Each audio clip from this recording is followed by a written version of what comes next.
Armed groups commit a massacre in Douma and Damascus suburbs which claimed the lives of 25 citizens.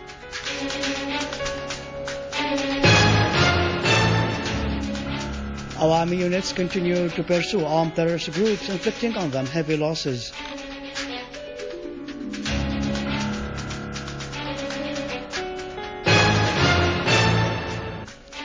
Four Palestinians killed as a result of an ongoing Israeli aggression on Gaza Strip.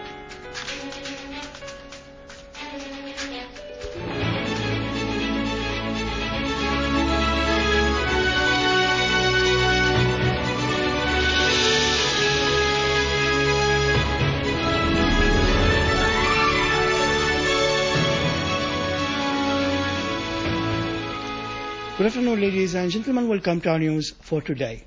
An armed terrorist group has committed an ugly massacre in Douma, Damascus suburbs, which claimed the lives of 25 men, 3 children and a woman. They were all slain to death near Hawa Mosque in Al-Shuhada Square in Ali bin Abi Talib Street in Douma.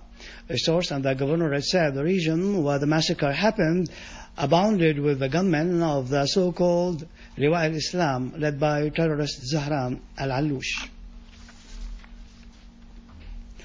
Our army units have been set on clearing Khan al-Asal and Aleppo of the armed terrorist groups. The operation resulted in killing and wounding dozens of terrorists and destroying their equipment and headquarters. On the other hand, our army units carried out several operations during which they destroyed terrorist hideouts near Al-Kindi Hospital in Aleppo and the entrance of Kafarnaha village in the governorate suburbs.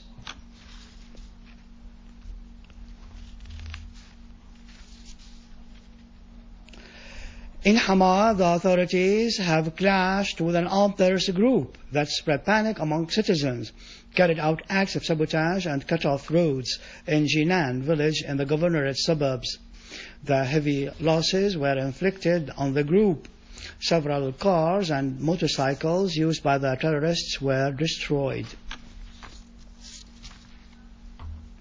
The authorities pursued an armed terrorist group in a white car in As-Sanamain town in Daraa suburbs, killing all the group's members. They also seized 10 PKC machine guns, 23 automatic rifles and large quantities of ammunition in their possession.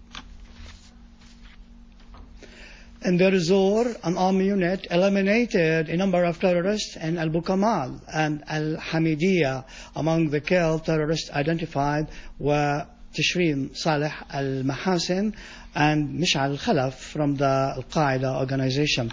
The unit also seized a terrorist hideout that contained artifacts stolen from Deir Zor Museum.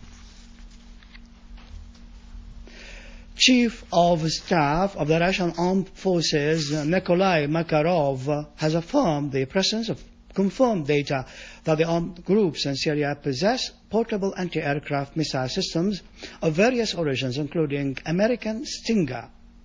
Makarov refuted Obama's allegations that Washington supplied no such missiles to the armed groups, adding that Russia possesses documented information which proves the armed groups have foreign portable missiles, including American ones.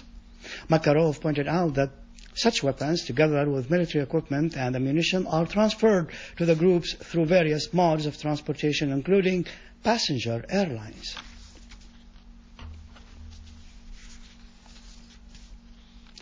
Head of the Lebanese Current for Change and Reform, Member of Parliament Michel Aoun renewed his warning against the dangers of ignoring reports about the presence of armed groups in Akkar region, holding security forces responsible for chasing them. Aoun pointed out that he called on the Lebanese government to verify the identity of those groups which infiltrate into Lebanon disguised as refugees. He made it clear that the policy of distancing oneself from the regional events did not mean that areas like Akkar, Saydoun and Beirut should be a fertile soil for gunmen who are planning to target the Lebanese army.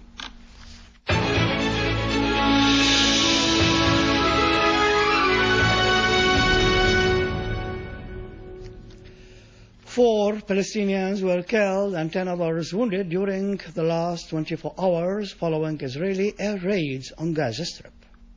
Palestinian resistance men retaliated against the continuous Israeli aggression on the Gaza Strip, shelling areas south of occupied Palestine with more than 40 rockets, which wounded at least 3 settlers, 2 in a critical condition. The shelling also left huge material damages. This came as a response to a series of Israeli air raids which targeted the city of Rafah and caused the martyrdom of 1 Palestinian and the wounding of 2 others, 1 critically. Occupation artillery also shelled different areas in the city of Khan Yunis.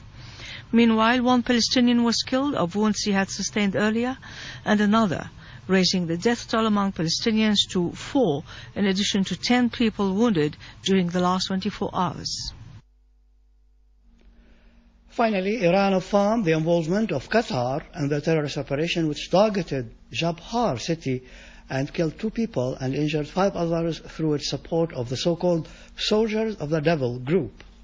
Member of the National Security Committee in the Iranian Parliament, Mohammad Hassan Asfari, said that investigations showed that Qatar is behind the terrorist operation which left victims among the worshippers near a mosque in Jabhar.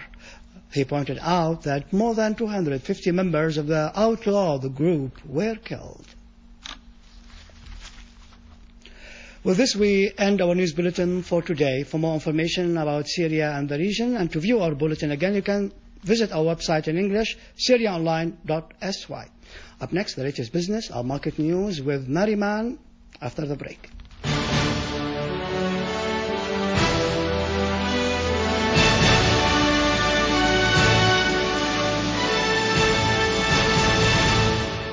Ladies and gentlemen, good afternoon.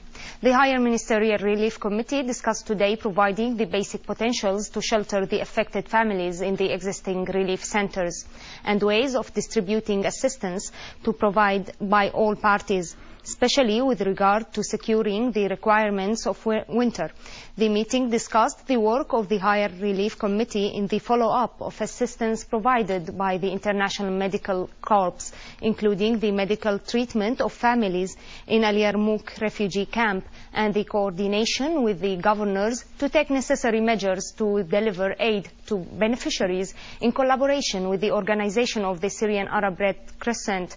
The assembled members presented a detailed memorandum of programs and experiences with regard to the psychological and social support to those affected. Minister of Transport Dr. Mahmoud Saeed said that the ministry has a vision to rehabilitate the transport system as a whole, taking into consideration its important role in the economic and services sectors. Dr. Saeed pointed out that attention was focused on the rehabilitation of the damage caused to the transport within the potentials available and according to a short work term, in order to operate various transport sectors, including the air transport. The minister explained that the ministry is trying to successively provide the requirements necessary for the Syrian Arab Airlines in the forthcoming period, according to the options available.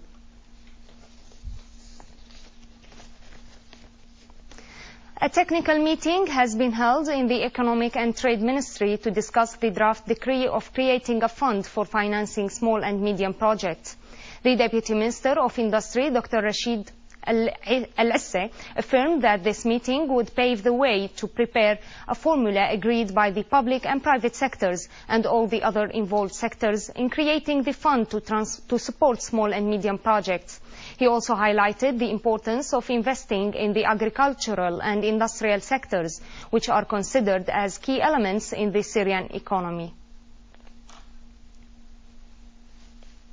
Aleppo Chamber of Industry asked the Prime Minister, Dr. Wael Halaqi, to take the necessary decision to temporarily exempt industrialists of the monthly payments to the social insurance institution in order to protect them from incurring a lot of losses and to maintain the national industry.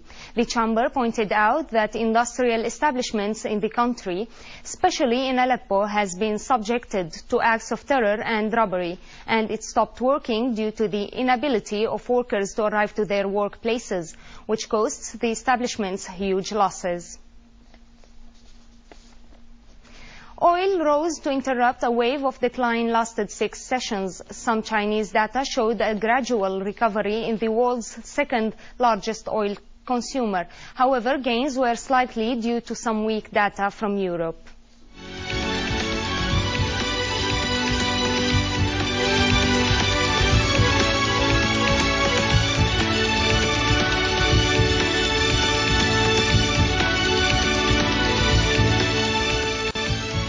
The Japanese stocks futures went down after a weak profits reached by some American companies that increased concerns about Japanese companies, despite hopes towards the decision of the Japanese central bank related to release the monetary policy.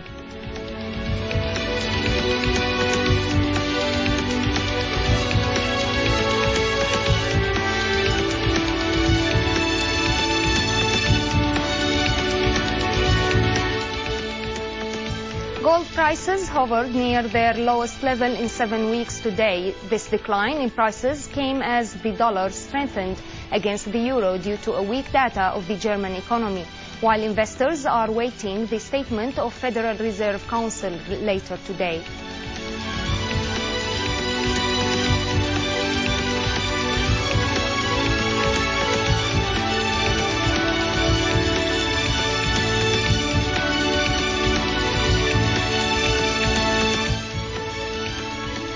Euro declined today to its lowest level in a week against US dollars. Some data showed a faster than expected economic slowdown in the Eurozone, as business sentiment in Germany has also retreated faster than expected. The decline in the euro helped the rise of dollar index to reach its highest level in 2 weeks. Meanwhile, the dollar fell slightly against the yen, yet it's still close to its highest level in 3 months.